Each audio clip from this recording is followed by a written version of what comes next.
할렐루야. 지난주에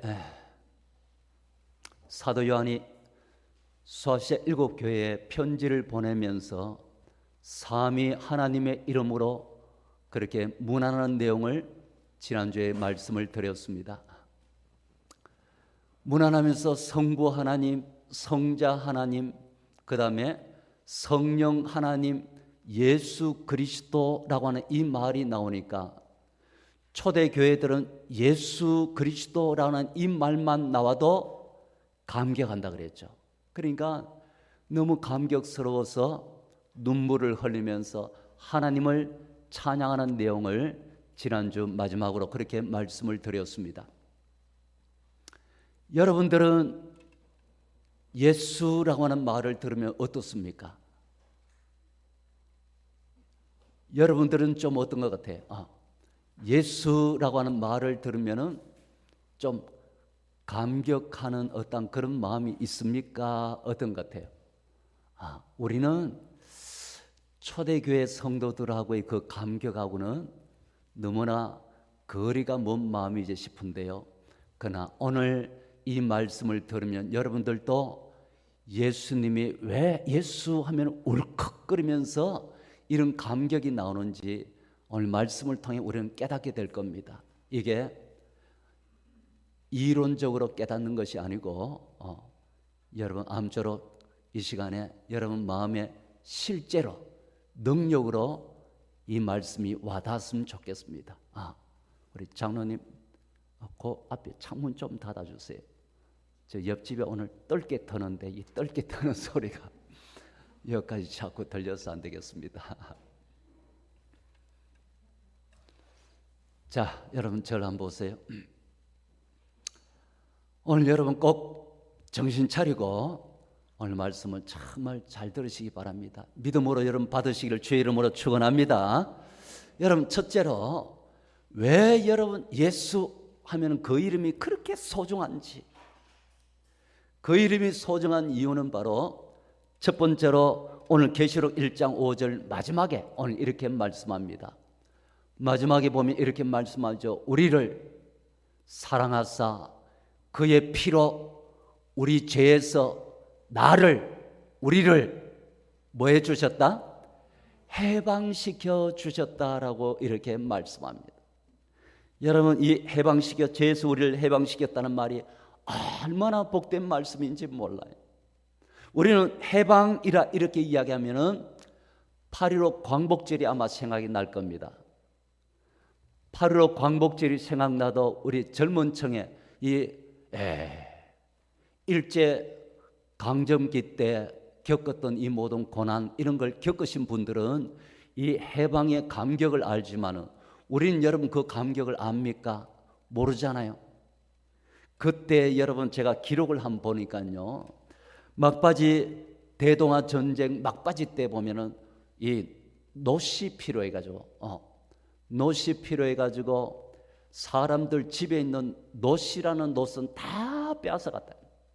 노그릇, 노대야, 심지어 여러분 교회에 있는 종 있잖아요. 종, 노스로 된 종까지도 다 빼앗아갔다. 이때 여러분 예수 믿는 사람들이 얼마나 고문에 시달렸는지 몰라요. 전기로 고문을 하고 심지어 여러분 인두 있잖아요. 인두를 가지고 찢어가지고 그렇게 여러분 고문을 하고 사람을 여러분 생으로 그냥 나무 통에다 집어넣어가지고 못으로 대못을 박아가지고 그렇게 고문을 하고 심지어는 사람의 손톱을 하나하나 파면서 그 믿음의 사람들을 고문하고 그렇게 한 겁니다. 그 이야기는 제가 옛날에 김덕신 목사님 통해서도 직접 들었습니다. 김덕신 목사님이 한 번은 이렇게 신방을 갔는데 장로님의 이렇게 우연히 손을 봤는데 손에 손톱이 이상하게 생긴 거예요. 그래서 저 손톱이 왜 저렇게 못생겼는가, 손이 왜 저렇게 못생겼는가 궁금해가지고 목사님이 한번 물어본 겁니다. 장로님 좀 신뢰되는 질문인 것 같기는 하지만 하도 궁금해가지고 제가 한번 물어봅니다 하면서 장로님 손톱이 왜 그렇게 못생겼습니까? 하면서 그렇게 물어본 겁니다. 그랬더니 그 장로님이 일제 그때 손톱이 하나하나 다 패더라는 겁니다. 그때 다 파인 겁니다. 그래서 자기의 손톱이 그렇게 못생겼다라고 이야기하다. 여러분 저는 운동을 하면서 과거에 공이 날라오는 걸 딱 잡으면은 손톱과 이 살 있잖아요. 살 사이가 이렇게 공이 셀 때는 탁 벌어집니다. 그럼 그 벌어지는 것만 해도 얼마나 따가운지 몰라요. 근데 이 손톱을 하나하나 여러분 송곳 같은 걸로 그렇게 다 파헤치면서 그렇게 고문을 했다는 한번 상상만 해보세요. 얼마나 힘들어요. 독립운동했다라는 것 때문에 여러분 작두를 가지고 사람의 목을 베버리고요. 그리고 이걸 담장에다가 전시를 하고 얼마나 여러분 그때 고충과 고난들이 얼마나 심했다는 걸 우리는 알 수가 있죠. 이런 여러분 고난 속에 있다가 해방되었을 때 그 해방의 기쁨은 여러분 우리는 알 수가 있겠습니까? 성경에도 보면은 바벨론에서 해방할 때 그 기분을 그때 그 광경을 이렇게 조금 표현해 놓은 게 있어요. 시편 126편 1절 말씀에 보니까 이렇게 표현해 놨습니다. 여호와께서 시온의 포로를 돌려보내실 때 우리는 마치 뭐 하는 것 같았다? 꿈꾸는 것 같더라. 이게 생신지 꿈인지 모를 정도로 그렇게 좋았다라고 말하고 있습니다. 우리를 여러분 죄에서 해방시켰다라고 이렇게 말씀하는데 죄에서 해방되었다라는 표현은요, 이것보다도 훨씬 더 감격적이다라고 하는 것을 여러분 우리가 아셔야 됩니다. 어디서? 죄에서 마귀의 종살이하던 그 자리에서 우리를 해방시켜서 이 모든 지옥의 권세에서 우리를 건져주셨을 때 이런 인생을 구원하기 위해서 하나님께서는 하나님의 아들이신 그분 예수 그리스도를 이 땅에 보내셔서 그분을 십자가에 못 박혀 죽도록 하셔서 죄의 그 모든 값을 지불해 주셨는데 뭘 통해 지불해 주셨냐면 바로 하나님의 아들을 십자가에 매달아 죽이신 죄값입니다. 다시요. 이게 얼마나 값진 것인지. 하나님의 아들의 생명을 매달아서 십자가에 매달아서 그 죄의 값을 지불해 주신 그 값이다 이 말입니다. 이걸 통해서 우리를 죄에서 해방시켜 주셨다라고 말씀하고 있는 거예요. 그러니까 그 값이니까 여러분 그 값이니까 우리가 어떤 죄인이라 할지라도 우리는 다 그 죄를 사함받을 수가 있다라고 하는 겁니다. 왜 여러분 그렇게 해주셨을까요? 주님이 왜 우리에게 이런 은혜를 주셨을까요? 하나님이 왜 우리에게 이런 은혜를 주셨을까요? 하나님이 우리에게 뭐 빚진 게 있습니까? 우리에게 뭐 미안한 게 있습니까? 그게 아니고 성경은 이렇게 말씀합니다.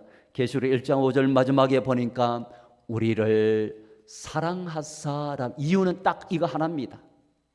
이유는 뭐 때문이다? 그냥 사랑하셨어.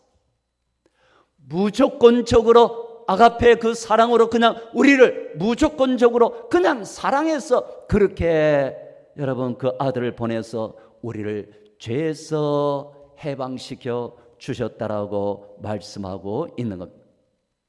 그래서 십자가에서 예수님께서는 마지막으로 말씀하신 것이 이거죠. 다 이루었다라고 말씀합니다.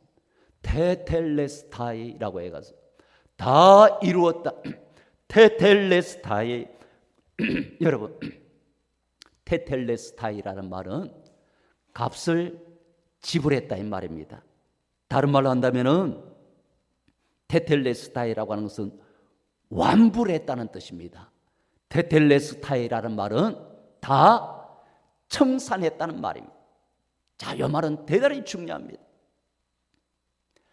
하나님의 아들을 십자가에 매달아서 우리의 죄의 모든 값을 완불했다, 청산했다. 이것은 더 이상 우리 죄 때문에 우리가 받아야 할 어떠한 형벌이 없다는 이 말입니다. 여러분, 예수님께서 우리의 모든 죄의 값을, 그 다음에 죄로 말미암아 받아야 할 모든 형벌을 십자가에서 다 갚아주셨다 이 말입니다. 그래서 우리는 예수님으로 말미암아 더 이상 죄로 말미암아 감당해야 될 어떠한 형벌도 어떠한 빚도 이제는 없다 이 말입니다. 자, 이게 여러분 이론적이 아니고 그냥 감각적이 아니고 이 마음으로 실제로 이 모든 것이 여러분들이 받아들이고 이것이 여러분 온전히 누려졌으면 좋겠습니다. 다시 여러분 기억하세요.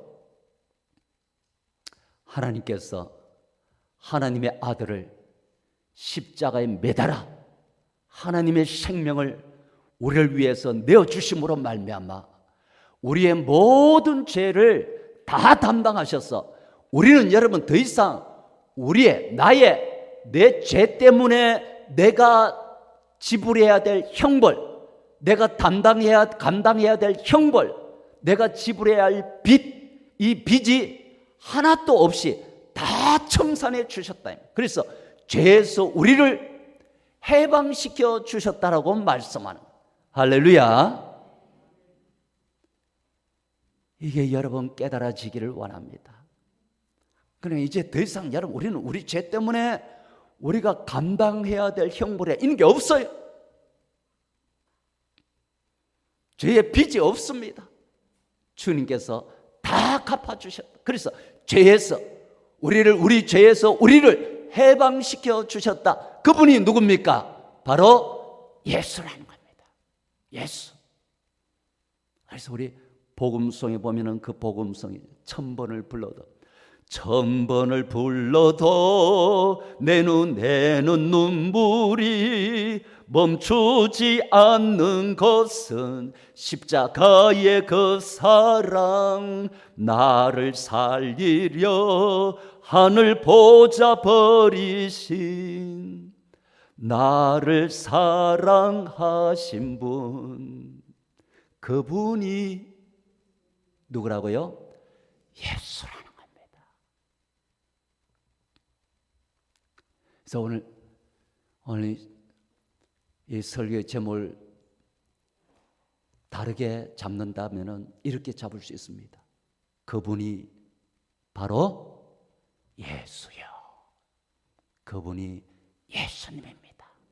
우리를 우리 죄에서 완전하게 해방시켜 주신 분, 그분이 바로 예수님. 할렐루야.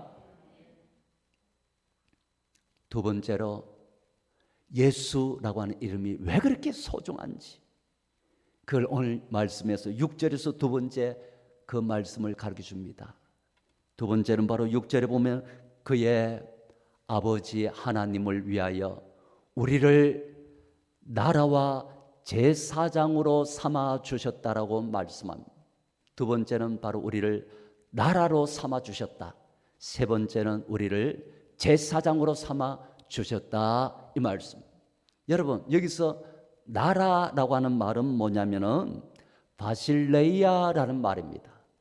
바실레이아라고 하는 말은 이것은 왕국을 이야기합니다. 왕국이란 말은 다스린다는 말입니다. 왕국이란 말은 통치라는 뜻입니다. 그래서 여러분 나라라고 하는 것은 통치를 이야기하는데 하나님 나라라는 말을 많이 쓰잖아요. 하나님 나라면은 누가 통치하는 나라라는 말이에요? 하나님. 하나님이 지배하시고 하나님이 다스리시고 하나님이 통치하는 나라다 이 말입니다. 이 나라에 여러분 우리를 예수 그리스도의 십자가를 통해 우리가 예수 그리스도를 믿는 자들은 하나님의 통치, 하나님 나라, 하나님의 다스림을 받는 하나님 통치 안에 있는 자들로 삼아주셨다 이런 뜻입니다. 자, 이게 무슨 뜻인지 여러분 깨달을 때 이 은혜가 너무 큰데요. 골로새서 1장 13절에서는 이렇게 말씀합니다. 앞에 한번 보세요. 앞에 보면은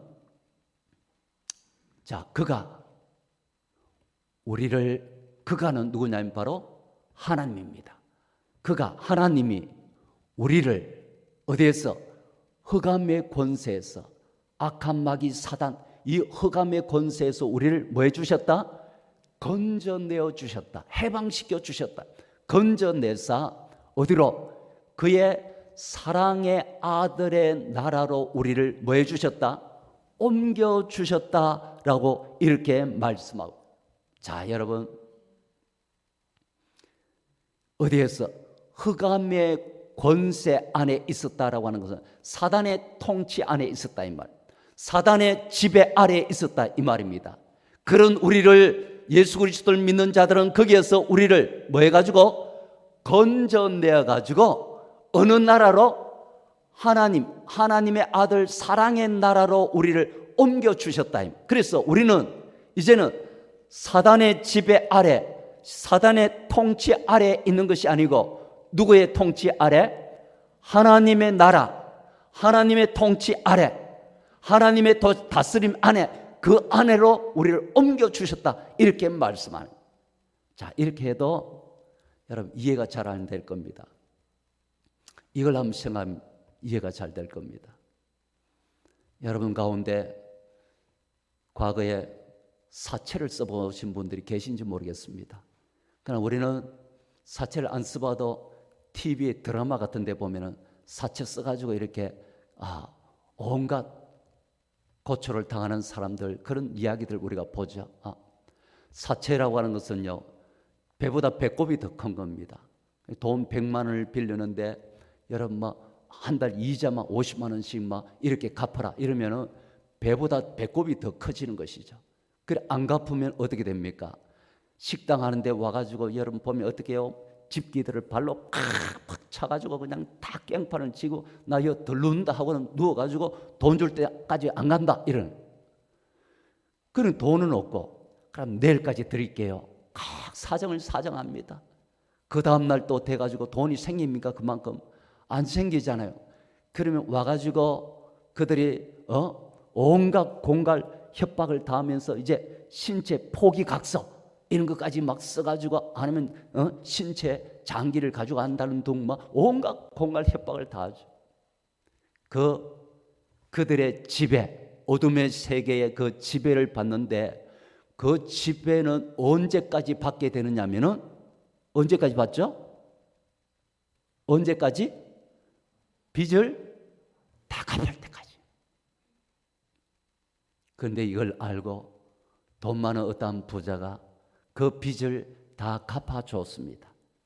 계약서를 다 찢어버렸습니다. 다 갚아주고 그러면 이제 더 이상 어둠의 그 세력들의 그 지배, 그 통치, 그 영향력 그들이 끌고 가고 그들이 시키는 대로 할 필요가 있어요? 없어요? 없다는 거예요. 우리가 죄에서 해방되었다라고 하는 말이 이런 말이에요. 그리고 이제는 하나님 나라에 여러분 들어가게 되었고 하나님 나라, 하나님의 통치를 받는다라는 의미가 바로 그러하다라고 하는, 우리는 하나님의 백성이 되었다 이 말입니다.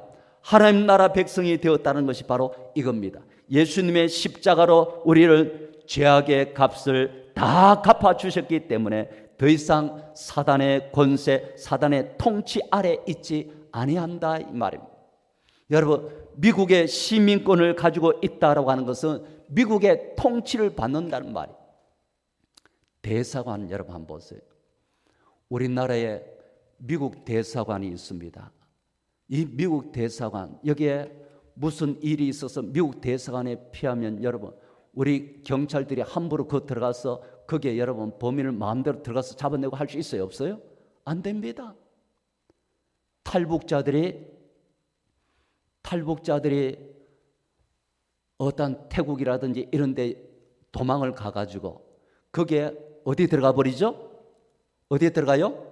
대사관에 들어가 버립니다. 대사관 들어가 버리면 그들을 들어가서 잡을 수가 없어요. 누구도 손도 못 대는 거예요. 그러니까 거기는 미국 대사관 같으면은 미국이란 나라가 아니고 그것이 태국에 있든지 한국에 있든지 그는 미국의 통치를 받고 있다 이 말입니다. 우리가 예수 그리스도를 믿어서 하나님의 아들의 나라로 옮겨졌다는 것은 이제는 우리는 사단의 권세, 사단의 통치를 받는 자가 아니고 하나님의 통치, 하나님의 다스림, 하나님의 지배 아래 있는 자가 되었다는 말입니다. 할렐루야. 어떤 목사님이 자기 교회에 청년이 있었는데 사업을 이렇게 시작했습니다. 사업을 시작한 그 사무실에 목사님이 신방을 가게 된 겁니다.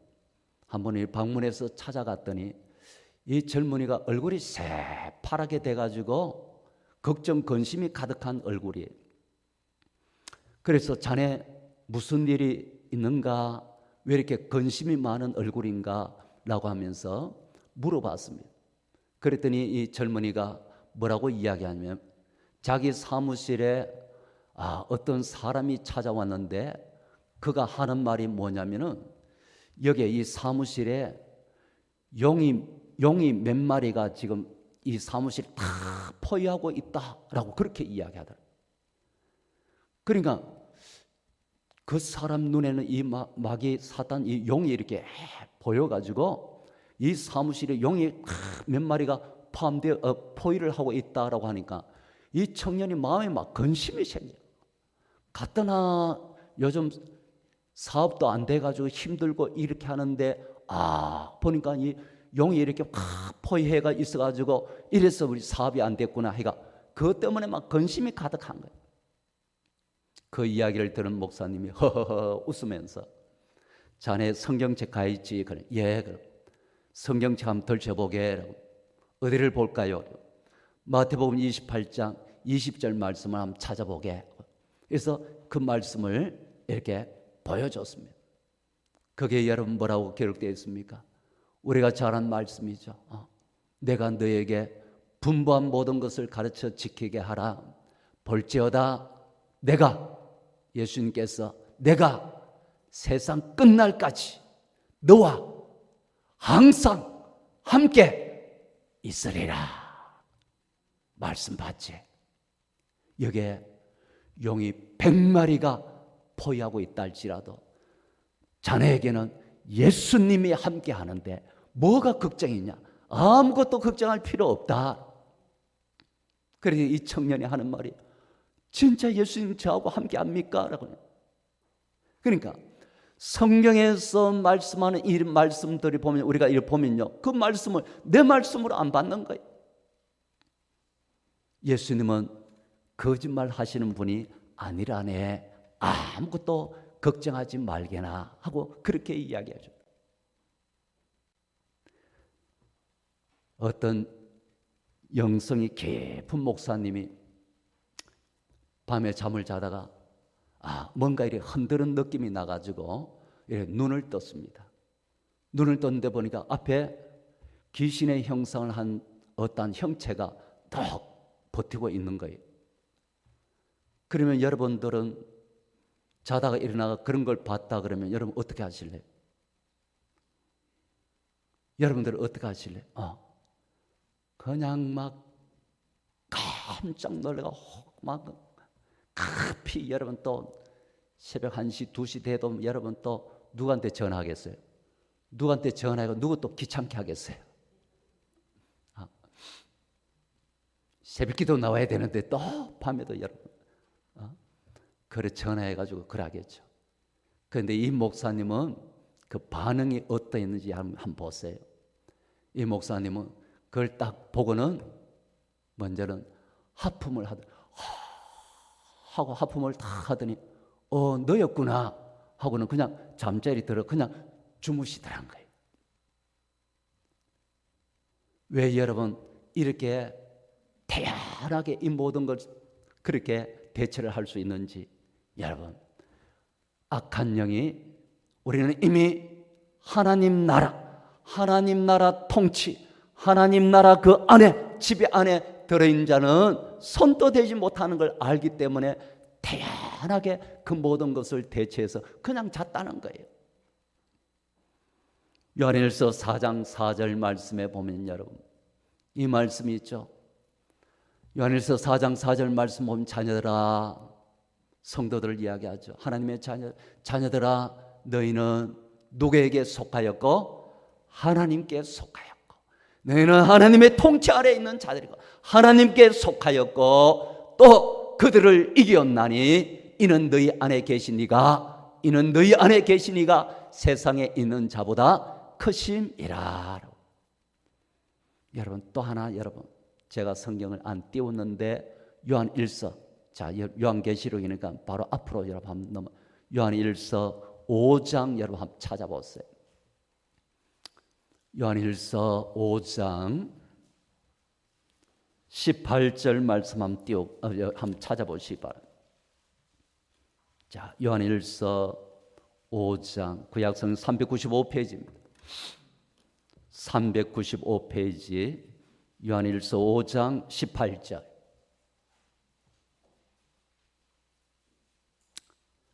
자, 찾으면 한번 같이 한번 읽어봅시다. 하나님께로, 시작. 하나님께로부터 난 자는 다 범죄하지 아니한 줄을 우리가 아노라. 하나님께로부터 나신 자가 그를 지키심에 악한 자가 그를 마지도 못한다, 만지지도 못한다. 누가 지키심에?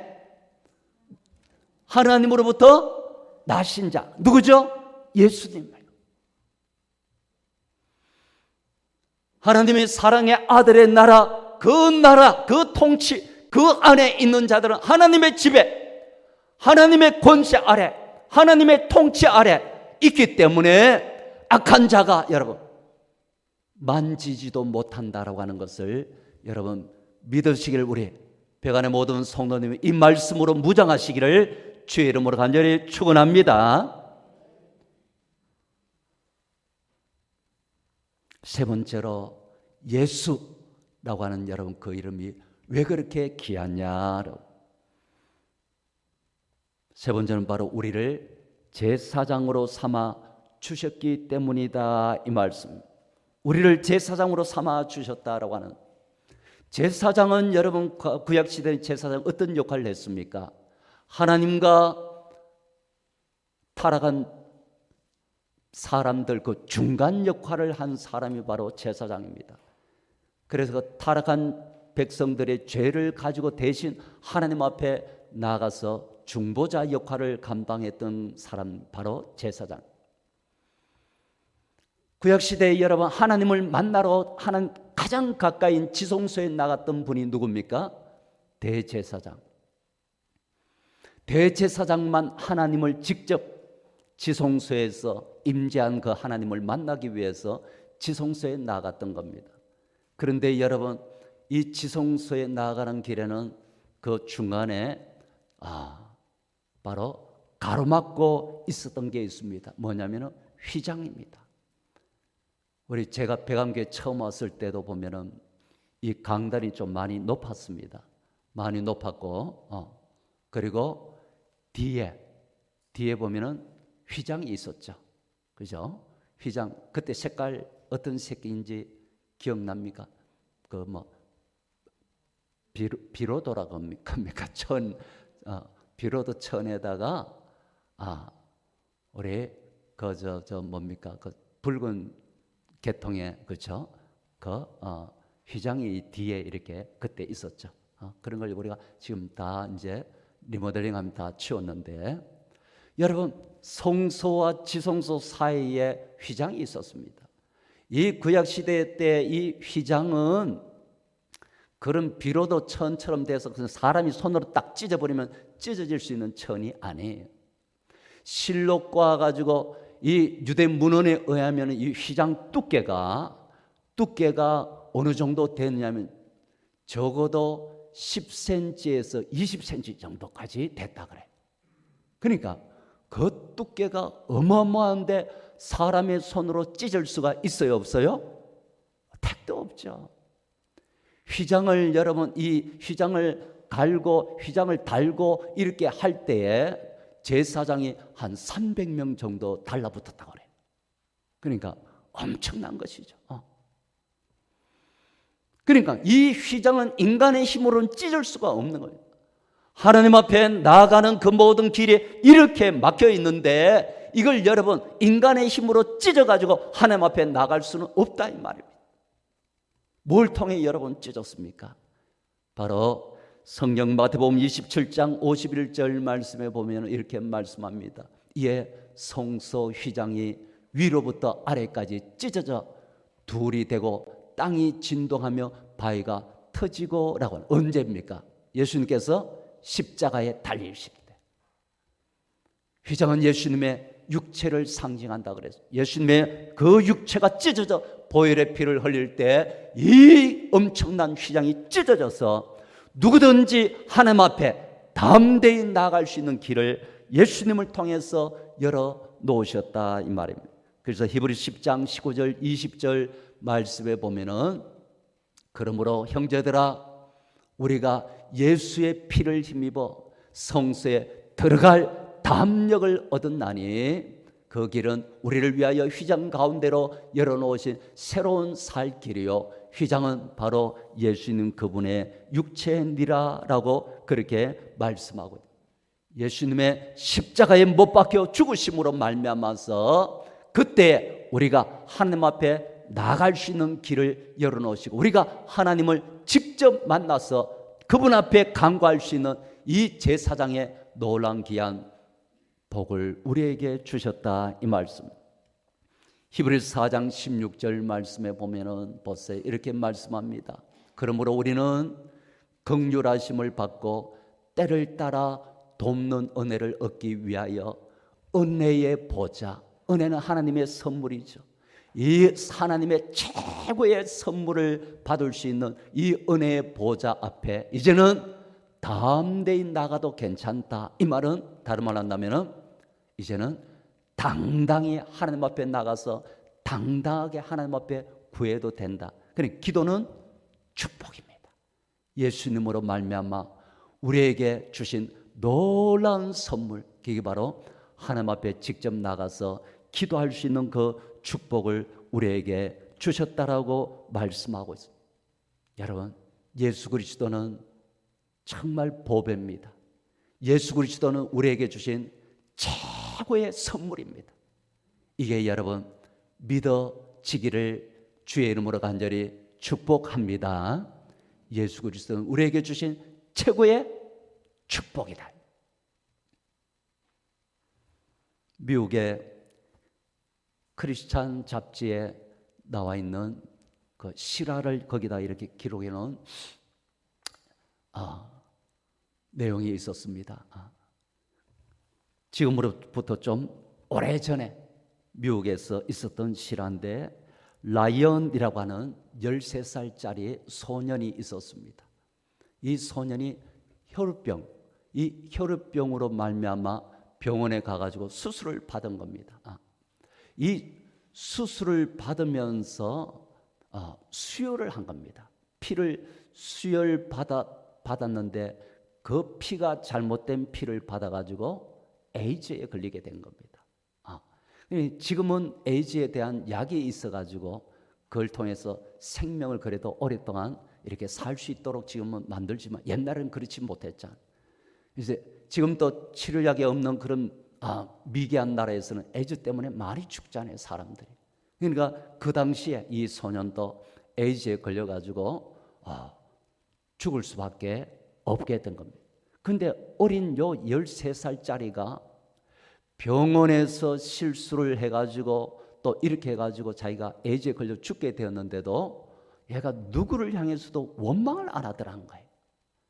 아빠에게도 원망하지 않고 엄마에게도 원망하지 않고 병원에 대해서도 원망하지 않고 그냥 밝게 그래도 감사하면서 이렇게 하는 것이 애가 너무 기특해가지고 그 당시에 방송을 많이 탔답니다. 방송을 많이 타면서 그렇게 좀 유명 인사가 될 정도로 그렇게 방송을 탔어요. 그러나 5년이 지나고 난 다음에 이 소년이 죽게 됩니다. 마지막 죽음 앞에서 자기 아버지하고 대화를 나눈 것이 바로 그게 크리스찬 잡지에 기록이 된 겁니다. 그게 마지막 대화를 나누면서 무슨 대화를 나누냐면은 그 아버지가 아들에게 너무 미안하다라고 하는 말을 합니다. 너무 미안하다. 뭐가 미안해? 너가 지금 이렇게 죽어가고 있는데 너를 위해서 내가 해줄 수 있는 게 아무것도 없다는 거예요. 뭘 다 전 재산을 들여서라도 뭐 치유하려고 해도 치유할 수가 없으니까, 그러니까 내가 너를 위해서 해줄 수 있는 것이 아무것도 없어가지고 너무 미안하다라고 그렇게 이야기할 때 이 아들이 아빠에게 하는 말이 무엇이냐면, 아빠, 전 지금까지 많은 선물을 받았지만 아무도 아빠 같은 선물을 준 사람은 없었어요 라고 해요. 그럼 그 아빠가 준 선물이 뭐냐면, 아빠는 저에게 죽었어도 천국에 갈 수 있는 티켓을 선물해 주셨잖아요. 그게 뭐냐면 그 어린 아들을 교회로 인도하고 거기서 예수님을 믿을 수 있도록 만들어주고, 예수님으로부터 그가 이 오늘 말씀한 이 놀라운 은혜들을 다 받아가지고, 비록 내가 죽어도 나는 천국에 갈 수 있으니까 아빠가 내한테 선물을 해줄 수 있는 게 아무것도 없다라고 말씀하는데, 그게 아니고 아빠는 내게 최고의 선물을 해주셨어요 라고 그렇게 말하고 죽었다는 거예요. 그게 크리스찬 잡지에 나와 있어요. 여러분, 예수 그리스도는 최고의 선물입니다. 우리에게 여러분 안겨주신 이 소망의 예수, 오늘 이 말씀을 정말 여러분들이 온전히 믿어지고 이것이 여러분들에게 실제로 와닿을 때는 오늘 여러분 집에 가셔서 각 방에 독방에 여러분 들어가서 오늘 다 춤을 추셔야 됩니다. 이런 놀라운 은혜를 여러분 우리가 받았고, 이런 귀한 여러분 복을 우리가 이 축복, 이 선물을 받았다라고 하는 것을 꼭 기억할 수 있기 원합니다. 우리는 하나님의 나라, 그리고 제사장으로 삼아주시고, 그리고 우리를 죄에서 완전하게 해방시켰어. 우리는 내 죄 때문에 더 이상 내가 받아야 할 어떤 형벌과 이 모든 빚이 이제는 없다라고 하는 사실, 이 놀라운 축복을 주신 그분이 바로 예수.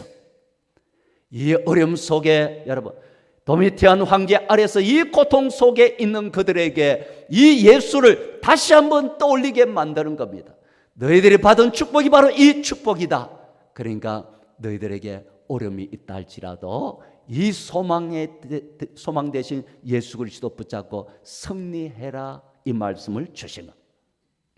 이 예수님 부여잡고 남은 생에 여러분 이걸 누리고, 또 이 권세를 가지고 어둠의 영들을 우리가 믿음으로 맞서 이기고 승리하며 그렇게 살아갈 수 있는 우리 모든 믿음의 성도들이 되시기를 주의 이름으로 간절히 축원합니다.